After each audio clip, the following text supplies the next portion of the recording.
And he's like, oh, you just eat meat. And I was like, that's all you eat? Just meat? Like, what are you talking about? And then he's like, yeah, you just eat meat all the time. Like, and this, and that. And I thought he was crazy. There's so much saturated fat in meat. And he's like, so like, why does that matter? And I was like, because it like clogs your arteries and all that, like, and blah, blah, blah. And he like laughed at me. And he's like, no, it doesn't. Like, what?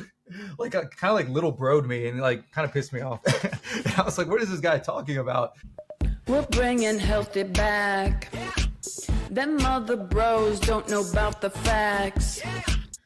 Hello, everybody, and welcome to the Magic of Metabolic Health podcast, episode 15.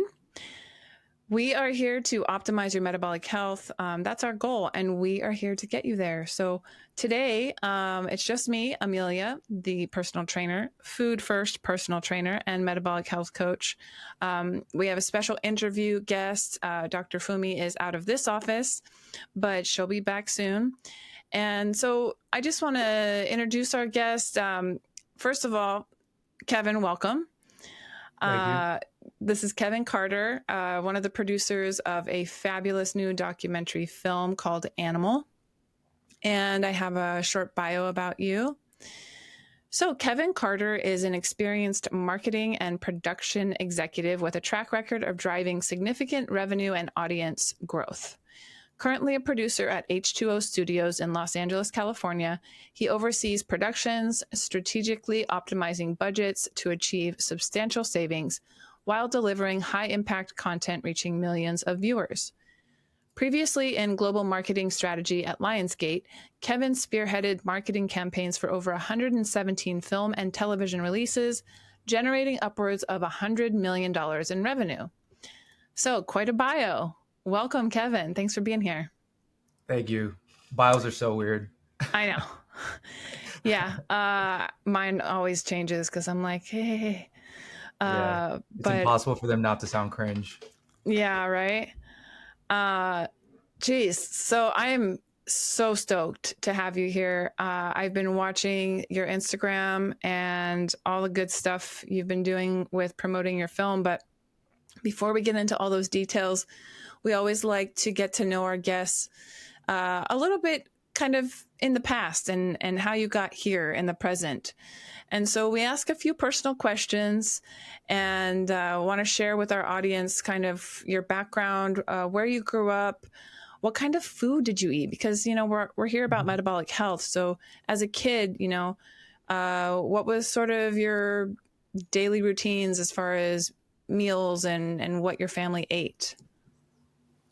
Awesome. Well, thank you so much for having me on here, first off. And just a little bit about me. I'm from Virginia originally, Alexandria, Virginia, right outside of DC. You know, grew up in like a sports family, playing soccer, football, lacrosse, all that stuff. And then I ended up playing football in college and then joined the military after that. And then, you know, ended up in the film industry after that. So how we ate growing up was very much so the SAD diet, the standard American diet, which is what 95+% probably of America is eating. And it's the traditional food pyramid of breads and carbs all at the bottom. And, you know, The one that we largest grew up, portion. Yeah. the one that we grew up like learning about essentially. And, you know, the cereals in the morning, toaster strudels, you know, my mom would pick me up after high school on Fridays before football games. We go across the street and get myself a McDouble, 2 McDoubles, a large fry, and a Sprite, and then go play a football game that night. So that was my diet growing up. It sounds similar to mine, honestly. I remember there was this bakery brand called Entenmann's. Yep. Those were very present in my house. Yep. Just covered in powdered sugar. Yep. That would be part of our breakfast or a snack. I mean, my parents cooked a lot, but in between all that, it was Lunchables, it was snack packs, you know, fruit roll-ups, juice packs, little bags of chips. And I was lucky to not really, well, obviously suffer from that as a young child. I didn't gain a lot of weight. I didn't have any like skin issues or digestive issues majorly. Did you have any major things going on that were sort of signs or symptoms of the food causing problems for you as a kid? Potentially, and we can talk a bit more about that, and as we get deeper into, I'm assuming we'll ask kind of like, my path to making this film and everything. But I didn't get like I was never really like overweight or anything. Playing sports and all that, I was very much in shape. However, looking back, I must have been affected eating McDonald's before football games and stuff like that. It's sometimes I'm like, it's a miracle I ever even made it to college playing football. I'm like, imagine if I wasn't, like how much better I could have potentially been if I was eating a cleaner diet, or maybe even taller I could have been if I was always eating more meat when I was younger, and just more nutrient dense foods as opposed to these nutrient deficient foods that we're always eating. I mean, who knows? And then, I can kind of tease it here, but I had ADHD my entire life. And there's increasing evidence coming out that the increased prevalence of that in our society could be linked to the high amounts of sugar that we're eating in our diets. And I can talk more about this later, but I no longer really struggle from it. So, and that's something that I dealt with my whole life, was medicated for and everything. So, it could have Wow. affected me at most in that capacity. So you grew up in Alexandria, Virginia, and I've only been there once, but I'm curious, back in your childhood days, did you have access to local produce like farmers markets, or did you buy half a cow with your family, or did you ever like grow veggies in your backyard? What kind of lifestyle did you have it around that? Yeah. So, uh, in Alexandria proper, there wasn't a ton of farms or anything, but just outside, I mean, endless, because uh, Nova, Northern Virginia, where I grew up, was very dense. But outside of that, not much besides farms and farmland. So it was now knowing what I know, it is relatively easy for us. And I mean, we were able to get quality food just as easy as any other grocery stores. We had our Trader Joe's and all that. And by the way, I don't think Trader Joe's is actually a health food store. Let me just put that out there. But like, you can get meat from Trader Joe's, and I don't believe in vegetables, but if you do, you can get your vegetables and all that there too. So I think there was access to it, but did my family specifically do it? No. And did we, ever get half cows or any of that? No, we didn't. I think, as I stated, we just did the standard American diet that my parents grew up on, and their parents, and actually not their parents. Their parents ate much more how we should have eaten, but the way that my parents kind of grew up on, and then that kind of went down to us. So um, yeah, there's plenty of farms all around Virginia, in Maryland, that we could have gotten our meat from. My family just didn't, and they believed that meat was a lot more expensive than I now realize it is, and we can definitely chat more about that. But I think a lot of times, all things considered, it's not as expensive as you think, and you can get cheaper cuts and eat a lot more meat. And so we had a lot of cereal and Entenmann's at my house. Yep, lots of cereal. Although I remember my parents saying we don't buy sugary cereal. And so we only had Cheerios in the house and Raisin Bran, uh, wheat, not Wheaties, but wheat, the weird like rectangular, they look like um, hay, like they were wrapped and long and you broke them up, and I can't remember Hmm. what they were called. They were something wheat something, but I uh, kind of remember those actually. My dad is like the worst. He's the snacker. He would bring all types of stuff into the house, and so I'm sure at some point or another I had that. yeah. Yeah, and so when I'd go to my friends or something, or my grandma's house, there'd be Lucky Charms and Cinnamon Yeah. Toast Crunch and even Kicks. Sometimes we would have Kicks at my house. But it was, Kicks. Oh man, you remember Kicks? throwback. Yeah, Yeah. And we would get Rice Krispies because it was just rice, right? So apparently we thought it was healthy. yeah. Um, but yeah, yeah. So so I guess fast forwarding a little bit, you went off to college, and did anything happen there as far as a nutrition shift or a dietary lifestyle shift? Because college is usually pretty hardcore, like processed foods for most kids. Yeah, so going into college, I just added, something else to my diet, a lot of alcohol, and that didn't help either. So uh, being playing football in college, being on scholarship and everything, we had like a meal plan, and in the meal plan, it was just the same food choices that you see anywhere else. Standard American diet. So I just continued to eat that, and working out like crazy all the time, and running, and everything you do as being an athlete. And if I wasn't doing all that, we all would have been fat, like 100% from like what we were eating. But it's just we were burning an insane amount of calories every single day, and just physically exerting ourselves, extensively every single day, like all year long.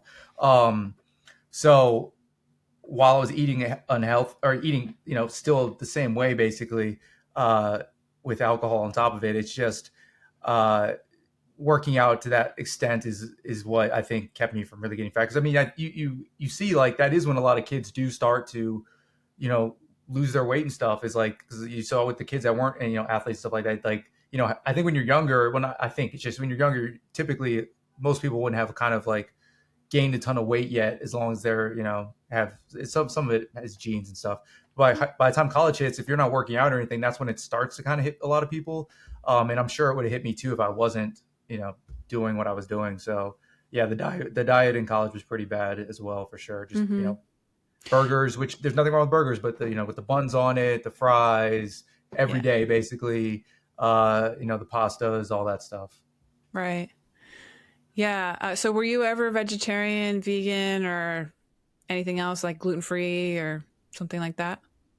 Yeah, at one point or another, I've tried basically everything. That was way after college when I moved out to LA, and I tried vegetarian at one point, very limited amount of time. I tried vegan at one point. I don't even remember if I specifically meant to go vegan. I just stopped. I wasn't having any dairy, and then I wasn't eating meat, and I was just doing meat substitutes. So I don't think I went about it like, oh, I'm going to be vegan. I just stopped eating all animal products basically, which made me vegan.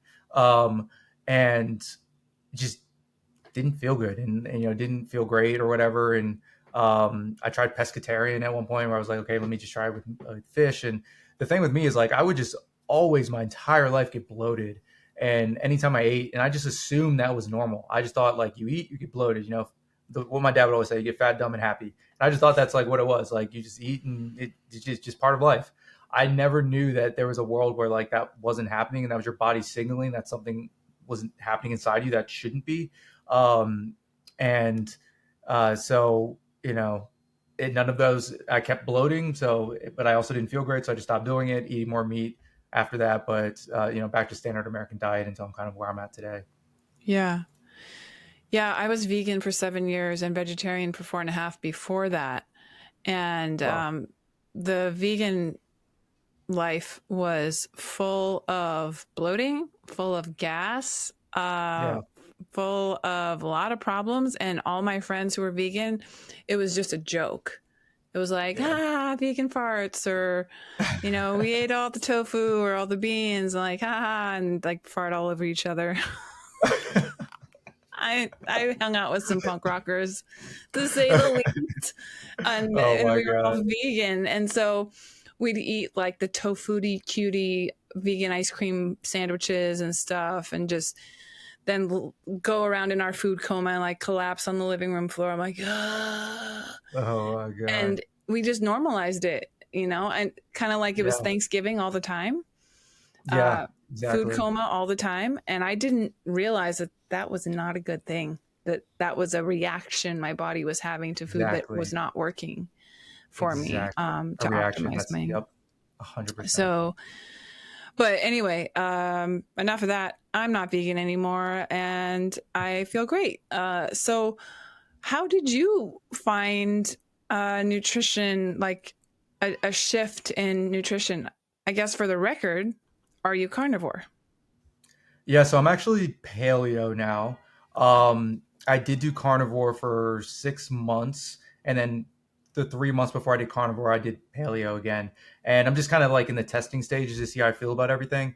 But how it kind of came about is my co-producer on the film, he started doing the carnivore diet. So we're friends, and 2 years ago or so, maybe. Yeah, probably, yeah, like 2 years ago this summer. And I had never heard of it, and he's like, oh, you just eat meat. And I'm like, that's all you eat? Just meat? Like, what are you talking about? And then he's like, yeah, you just eat meat all the time. Like, and this, and that. And I thought he was crazy. And then we were doing a podcast at that time, and he was the host of the podcast, and I was producing it. And he had a guest on that was talking about meat. And actually, I don't know if you know him, Zane Griggs. I don't know if you've seen him in space or anything. He's actually the host of Animal. And Zane was on the podcast as a guest, and they were just talking in general, talking about health and then just eating meat and all that. And then while I'm listening to it, I'm just like, okay, this sounds interesting, like blah, blah, blah. And then afterwards, I asked him like more about meat, and I was like, yeah, but what about like saturated fat? Like, there's so much saturated fat in meat. And he's like, so like, why does that matter? And I was like, because it like clogs your arteries and all that, like, and blah, blah, blah. And he like laughed at me, and he's like, no, it doesn't. Like, what? Like, kind of like little broed me, and like kind of pissed me off. And I was like, what is this guy talking about? And then, but like, it was that conversation that I can't remember if it was the immediate same conversation. It was like two moments where I could have just been kind of hard headed or listened, and I kind of decided to listen. So it was that he said to me. And then afterwards, he was asking me about a shake that I use every morning and what I put in it. And I told him that, I put like berries and this and that, and then I put spinach in it, yada, yada. And then he was like, why do you put spinach in it? And I was like, what is this guy? Like, he's already laughing at me because I asked him about saturated fat. Now he's asking me about spinach. Who the hell does this guy think he is? And I was like, dude, come on, man. Popeyes. Like, everyone knows you eat your spinach, you get Popeyes muscles. Like, I want Popeyes muscles. Like, stop asking me these dumb questions. Like, and he's like, whatever you think you're getting in spinach, you can get so much more in meat. And then I was just like, and so between the saturated fat moment and then this moment, I was just sitting there just like fuming inside. It's like one of those like moments where they're like, okay, like, do I just be hard headed or do I try to listen? And I chose to listen, and at least be agnostic about it. Like, okay, sounds like this guy's talking nonsense, but let me just like look into this because, he was a really cool guest. Seems like a nice guy. My co-producer also was like looking into this. And I was like, they're both intelligent people. Like it's enough to look into. So I started looking into it, and I was like, why the hell do I use spinach? Like, it makes no sense. Like, anything I get in spinach, I can also get in meat without any of the anti-nutrients and all the other stuff. So it's like, that was kind of like what led me towards the journey of like making this film with my co-producer, and our director. He came on board. Him and my co-producer like spearheaded the initial charge to get this film going. And then I came in like a little bit into it to help like manage the process all the way through. And, I didn't think it was right for me to make a film about eating a lot of meat unless I tried the carnivore diet. So I heard about keto flu and all that stuff. So, instead of going directly from the standard American diet into carnivore, I decided to try paleo at first to just kind of get all like the processed sugars out of it and just do, more natural sugars first, and then just slowly lower my sugar intake, my daily carb intake, and then switch over to carnivore. So that's what I did. And it was pretty easy and seamless transition. It wasn't too bad doing it that way. That's how I actually kind of recommend to anyone that asks me. Just because we're going from bread and pastas and all that stuff all the time, and then you just go cold turkey, like you're just going to feel worse. So yeah, that's kind of how I got into it. And then now, I say I'm paleo, but I'm super paleo light. Like, if anything, I'm almost like an animal-based carnivore where, on the mornings I'm working out, I'll have a spoonful of honey before I go to the gym. And then I'll have eggs and bacon in the morning after that. And then later in the day, I'll basically have like a plate full of steak. And that's more or less what I'll eat. And then some days I'll actually have this 3 or 4 ingredient ice cream that I found that's only sweetened by honey, raw honey. So all I basically have is honey for carbs, and then I just eat meat. So that's kind of where I'm at right now and feel pretty good. Okay, cool. Wow, what a process. As a personal trainer, specializing in metabolic health, I talk a lot about baby steps, right? Micro changes when clients or people want to figure out, okay, so how do I actually do this? And that is something, it depends on the personality, right? And also their lifestyle and what they like and what they don't like. But that's the way you did it. I also highly recommend,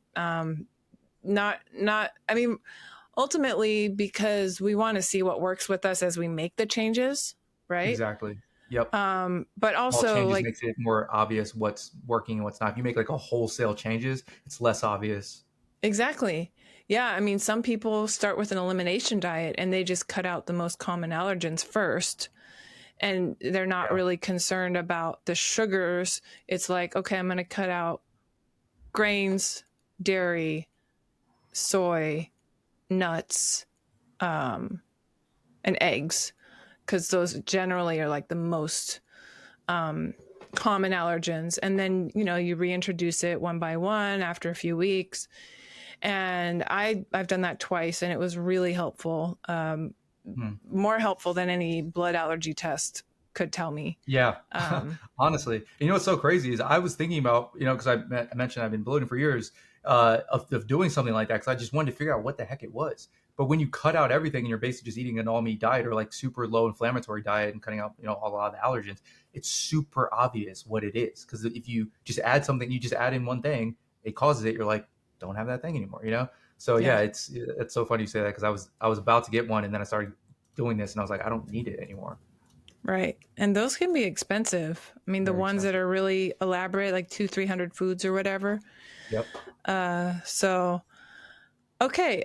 We started talking more about the film, and you talked a little bit about how you got involved and your role. So you're one of the producers, and the film's not out yet, right?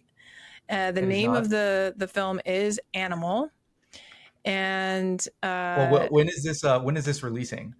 well, so today is June 12th. I could release it before the 20th. Is that when Yeah, it that's the 20th. So if it comes out premieres? before the 20th, then the film is not out yet. If it's after the 20th, then the film is in fact out.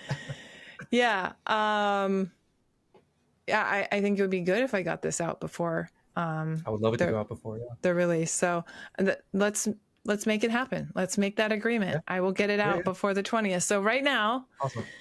right now we are talking before the release, but it's any day now. And so tell us about it. You mentioned a little bit how you got involved, but if you were kind of a little critical of the whole meat thing, was it from your co-producer who was talking to you? And One of yet, them, yeah. yeah, but then you just like jumped in and like, yeah, I'll make this film, not probably really knowing what you were getting yourself into. Like, why did you take that risk? What was the calling behind it? Yeah, I mean, like I watched him do it and then he stopped and then he came back around to it. And then so like as I was telling the story about like how I kind of got involved, it wasn't like a linear process. It wasn't like Monday they said this stuff to me, I got all annoyed because I'm like, why is he asking me about spinach? And then Tuesday I was like all in. Like that's not how it happened at all. It was like, 9 months in between, us kicking off the film for probably that first conversation or so. So I, went and searched and started being more open to the idea and thinking more about it. And, that's kind of the path where it went. And then, I don't know, I just, as we started to get more into the like creating the film, I'm sorry, I actually got lost in my response. What was the question again? I was trying to catch it, but it never came Yeah, back. well, it was kind of a mixed question. It was like you talked a little bit about how you got involved. Oh, so you started to consider getting involved, but you didn't have much background in Yeah. knowing meat things, right? You ate meat, but you probably didn't feel like you were educated about these things that the movie wanted to talk about. So what made you take that risk, and what was that interest? What was the driving factor for you to be like, I want to be involved in this project? Well, I think, to be honest, I was very skeptical at first of it, not only from that initial conversation, but like skeptical in the sense of like there was enough people that were going to care about this. And then as I started to dive into it, I was like, who are the like Dr. Kenberry, Dr. Chaffee, Dr. Cybus, Dr. Berg is like another one that we have in there, like judycho, steak and butter gal, like Dr. Kiltz, like I can just go through this. Eddie Abu, Selena Abu, his daughter, like Dr. Weideman, Dr. Shanahan. Like I'm like looking at all these people's stuff, and Meat Mafia and them and their podcast. I'm sorry if I'm forgetting anyone, but here I'll give shout outs to everyone. I mean, we had Sally Norton, and then obviously Zane Griggs, who I brought up before. I think everyone got a shout out now. So I'm looking through all their stuff. They all have massive followings, and like not only do they have massive followings, but these are not like bot followers. These are like real followers. People are engaging on all of their posts that are like actively saying, "Thank you. This helped me so much. This changed my life. I've been doing this for so long. I've lost 300 pounds, doing this." Like, and I was just like, wow, this is like a whole community. So then that started getting me very excited about it. And then what really triggered me, besides seeing that, to be like, wow, there is a huge opportunity for his, is when I started to do some market research. So as you kind of mentioned when you were reading my bio, like I have a background in movie marketing. So as I kind of like did my market research aspect and looking into it, I looked across a couple of like research tools like Google Trends and then Answer the Public, and then saw the search engine data across Google, YouTube, TikTok, Meta products, and between all of those, it kind of encompasses all of the data set of people in the world and America, right? Like a lot of young people use TikTok, a lot of like Gen X use like Meta products and YouTube, a lot of millennials use Meta products and YouTube, et cetera, et cetera. So as I was searching search terms on all of them to see how much people are searching for them, on all of them it's basically out of 100, like 0 to 100. And vegan, vegetarian, and paleo were all around like 15, with like paleo above vegan and vegetarian. And then same thing with keto. Keto was kind of near paleo, which is like interest graph, right? All the way up at like 90 was carnivore diet. And it was the same on every single platform. And I was like, holy cow, there is huge audiences of people that already exist, and they're actively searching on all of these search engines, because TikTok too is like basically a search engine, and YouTube is basically a search engine. Google's a search engine. Meta, not as much, but there's still, people can type in stuff, and it's kind of like a search engine, but not as much as the others. But they're searching for the stuff on all these platforms. And then I looked around to see what carnivore diet type documentaries are out there. There's not many. And not only is there not many, there's not many that are made at like a Hollywood grade premium style. And not to disparage any of the other projects or anything like that, because I think there are some like really interesting projects that are either coming out or have come out. But typically, what you see is that they're being made mostly for YouTube, not stuff that's like made to be seen in like 5.1 surround sound in theaters, which is like what we did. And we brought in an incredible director to help us do that, and we put together an incredible team to help facilitate that. That teams that make movies for Hollywood all the time.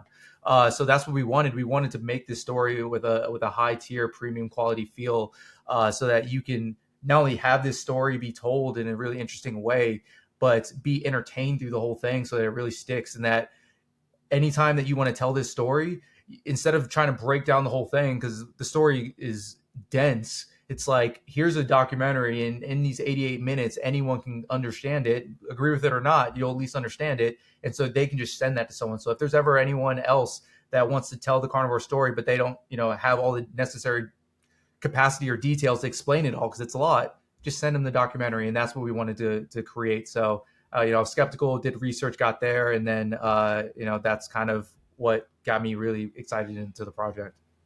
Okay, so there's a lot that we can talk about as far as the stigma that we have in our culture against meat and animal welfare and all that stuff. I know the film touches a lot on that. But one thing that I would like to ask you, since we don't have a ton of time today, is does the film address access to whole foods or animal-based foods? Because I have a lot of friends and family in areas that live far away from a big grocery store that has a nice selection of affordable things, right? Some folks basically shop at a gas station, convenience store, or, they might be rural, but sure, there's maybe some cattle farms and stuff nearby, but they can't necessarily afford to buy steaks. And there's a lot of nuance, I always say, to being healthy. And so the access part, I'm curious if the film addresses it specifically around not just sourcing healthy food, but like financial access, and how do we make health, how do we transform the definition of health? Because I think a lot of people have been told that in order to be healthy, you have to have lots of money, you have to buy organic, you have to go to the farmer's market and spend all this money and time in the kitchen, and you're just, that's all you do is just be healthy. And it's so unrealistic if you believe that narrative to be healthy. And so a lot of people, I think, just don't think it's their fate. It's not their destiny to be a healthy person because of all these limitations as a culture we Yeah. put on health. And I am always about breaking that down. And I'm guessing that the film is also about that. Can you share maybe some points in the film, or your own process of, addressing that in your own life? Yeah, so the film definitely addresses this. So we have some ranchers that we interviewed that are in the film, and they talk about this pretty in depth. And what they say is that there's not a lack of meat that's available. It's a distribution issue, and part of the distribution issue is just getting out the proper uh, ability for people to purchase. So I mean, literally think about it as like a digital sense, like the links of where to go to and stuff like that, right? So what we did as a companion is we created a website called animal.movie. People can go there, animal.movie/find local rancher, and we went through and we vetted all 50 states ranchers in them that have organic grass-fed beef that you can source in all 50 states. So we went through and vetted all 100 plus of them, and they all can either ship directly to any part of the state that they're in, or you can go find them and get meat from them. We also added in there national suppliers that can ship anywhere in the US. So if you can receive a parcel, you can receive meat. To go back to what you're saying in the aspect of cost, so that's fantastic, right? However, that can be a bit more expensive because if you are ordering meats, you're typically going to pay the shipping costs. If you're ordering grass fed, it's typically more expensive than standard meat. So, what do you do in that sense? You go to your local rancher anywhere where that you live and you meet them, you shake their hand, and you ask them what meat they have available. I promise you that will be cheaper than getting it from any store and from getting it shipped to you because there's no middleman. It's one to one. So uh, some people may say like meat is very expensive and everything. I didn't say you couldn't get ground beef from them. You can go and get ground beef from them as well, which is incredibly cheap. And ground beef at the store is incredibly cheap. So if you're going to a local rancher, shaking their hand and asking them for some ground beef, it's going to be pretty darn cheap. Um, Same thing with eggs. If you go directly to them and get eggs, those eggs are going to be cheap too. And I think that we sometimes get caught up in having a purist society of organic grass-fed meats, which I think we should be striving towards because that is the natural state of how we evolved alongside of our food. I do think we should go towards that, and I don't think that these terms should be an excuse to raise prices on food, which I think it's typically done. We should just get back to a more natural way of being and eating, which is just organic grass fed. And it sounds like these like fluffy terms, but that was just literally the way we evolved alongside our food for millions of years. Uh, However, I want to impart what's important is that if you can't get organic, if you can't get grass fed, any meat is still better than no meat. Any meat, even if it's not organic, any meat, even if it's not grass fed, is still better than no meat at all. So if you're doing, and same thing with eggs, you don't have to get pasture raised eggs. That would be ideal, but you don't have to. So if you're getting standard eggs, standard ground beef, non organic any of it, non grass fed any of it, and you're going directly to the rancher, that's pretty darn cheap. And there's ranchers in every single state. So wherever you live, just find it. Like also, if you live in the middle of nowhere, you're more likely to have ranchers around you. So go find a rancher, shake their hand. Like that's how they're feeding themselves. If they're not uh, feeding themselves, if they're not like distributing their meat, they're eating it. They're eating themselves. They're essentially homesteading. And in the film too, we actually have a homesteader. He's 32, 33-year-old guy, former military as well. They have a farm. They grow and eat everything that they need on that farm, and then they also basically trade with people that live around them. They're in Texas, and he's not looking to get into Whole Foods. He's not looking to get into other supermarkets, Trader Joe's, or any of that. He's just looking to supply his community. So there's a lot of ranchers out there, homesteaders, ranchers, whatever you want to call them, that are looking to do the same. So you just got to go out. Don't be afraid to meet them. They're happy to meet you and give you some delicious nutrient dense meat. Wow. Yeah, that's great. I cannot wait to watch this film. Can I do my own screening? How does that work? Yes. How is it being released? So it's going to be in select theaters and on digital. So what that means is if you live in Los Angeles, New York, Austin, Vegas, Houston, or Dallas, you'll be able to see the film in theaters starting June 20th. It'll be in theaters for 1 week. So you want to make sure that you get out and go and see it. And this film is made to be seen on the biggest screen possible. And then it's also same day available on digital. So Amazon, Apple, Fandango at home, Microsoft, anywhere and everywhere you can buy and rent movies digitally, you can get it. So that's where it'll be available. And if you want to host screenings, you can also go to our website and go to animal.movie/how to watch. And then if you scroll down, you'll see options that say host a screening. And that links to a partner called Gather, which allows you to host theatrical screenings in your community or non-theatrical screenings in your community. So if you're not in one of those states or cities that I just mentioned, let's say you live in Boise and you want to host a screening, you can go to this link, host a screening through it could be AMC, it could be Regal, like any of these major partners. We can do it at any of them, and you basically just work through the platform and you set it so it's like, okay, at least 40 people need to commit to buying these tickets, and then the screening will go forward. So it's completely no risk. If you feel like you can get enough people to show up to cover the ticket costs, it goes forward. If you can't, it doesn't. But it allows you to screen the film as far and wide as you want. We're actually already doing this in Australia. We're going to have them screening in multiple cities in Australia through this platform starting July 1st, it looks like. And then the other option is an option on the How to Watch page as well. Again, that's animal.movie/how to watch, called Fuel the Fire. And that's a pay it forward functionality. So if you want to donate a ticket so that someone can watch the film for free because you feel so strongly about the message that more people need to see it, you just go to that link. You can donate $5, $10, whatever you want to allow more people to watch the film.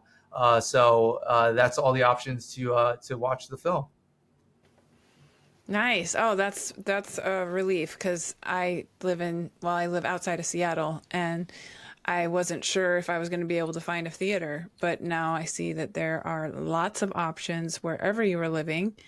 So thanks for filling us in on that.